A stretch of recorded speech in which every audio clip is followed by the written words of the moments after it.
Hello, I'm Neil Nunes with the BBC News. The United States has announced tougher rules to combat a sharp rise in coronavirus cases caused by the more infectious Delta variant. The Centers for Disease Control, or CDC, advises even vaccinated people to wear face masks in public indoor spaces. The announcement reverses advice issued in May. Peter Bowes has this report. The CDC says about two-thirds of counties have high transmission rates that warrant the wearing of masks, with the Delta variant behind many of the surges. Some states, such as Florida and Missouri, have seen rapidly rising infection rates. The CDC's guidance is a reversal of its position 2 months ago and poses a dilemma for many local and state authorities, with some highly reluctant to accept tougher measures. The opening day of a U.S. congressional inquiry into the deadly storming of the Capitol building in January by supporters of Donald Trump has heard harrowing testimony from policemen who came under attack. 4 officers described how they were punched, kicked, stunned with a taser, and racially abused as they tried to defend the building in Washington. One of only 2 Republicans on the committee, Adam Kinzinger, fought back tears as he praised the bravery of the police. You guys may, individually feel a little broken. You guys all talk about the effects you have to deal with, and, you talk about the impact of that day. But you guys won. You guys held. President Biden has been highly critical of his Russian counterpart Vladimir Putin and the state of the Russian economy. In a speech to U.S. intelligence officials, Mr. Biden said Russia had nuclear weapons and oil wells and nothing else. He said Mr. Putin knew he was in real trouble and that made him more dangerous. Senior U.S. and Russian officials are due to hold nuclear talks in Geneva on Wednesday. The president of Ivory Coast, Alassane Ouattara, and his ousted predecessor, Laurent Gbagbo, have embraced and held hands at their first meeting since the country's civil war a decade ago. More now from Will Ross. It was a sight that many Ivorians would have found hard to imagine. A car pulling up outside the presidential palace.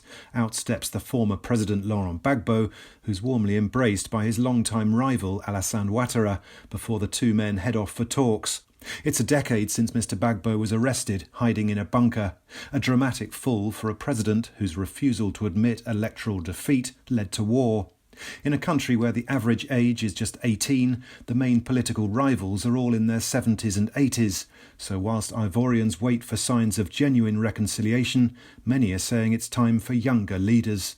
World news from the BBC.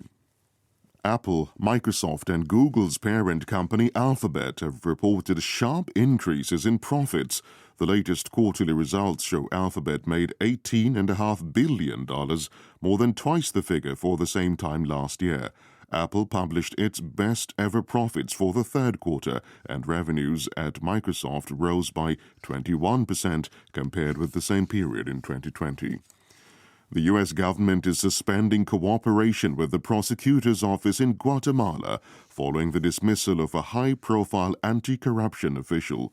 A State Department spokeswoman said the sacking of Juan Francisco Sandoval indicated a lack of commitment to the rule of law and the independence of the judicial system in Guatemala. The Israeli army has shot dead a Palestinian man in part of the occupied West Bank, which has seen repeated protests over a Jewish settlement. The army said the man was shot after approaching troops near the village of Beita. A Palestinian teenager was shot and killed in the same area during clashes on Friday. An armed robber has stolen jewelry worth more than $2 million from a luxury shop in Paris. The man entered the Chaumet store late on Tuesday, brandishing a handgun. Matt Graveling has the details. Founded 240 years ago, Chaumet is one of France's oldest jewellery brands. It sells luxury watches, rings and necklaces and has stores across the world. But this afternoon, one of its stores in central Paris was robbed of goods estimated to be worth between 2 and 3 million euros. Le Parisien newspaper said a man with a handgun entered the shop just after 5 p.m. He was handed jewellery and precious stones before fleeing on a stand-up scooter. No one is believed to have been injured in the raid. Police have begun an investigation. BBC News.